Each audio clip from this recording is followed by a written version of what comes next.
Bharatiya Janata party की भारतीय हुकूमत ने कौमी तराना से पहले शिरकिया हिंदू मजहबी गीत वंदे मातरम को गाना लाजमी करार दिया।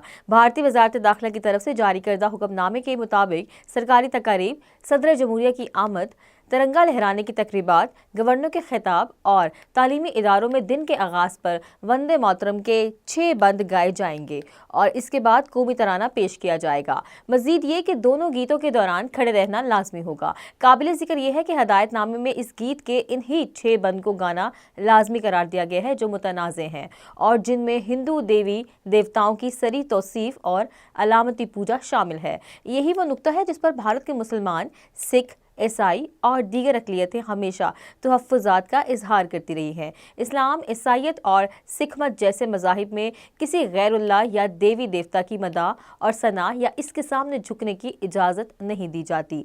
ऐसे में तमाम 6 बंदों को लाजमी करार देना बराह रास्त मजहबी आज़ादी की नफ़ी है। भारतीय हिज़्ब इख्तिलाफ कांग्रेस ने इस हुक्मनामे को कड़ी तनकीद का निशाना बनाते हुए इसे जबर से तामीर करते हुए कहा कि बतौर खास मुसलमानों को दानिस्ताना तौर पर निशाना बनाने की कोशिश है।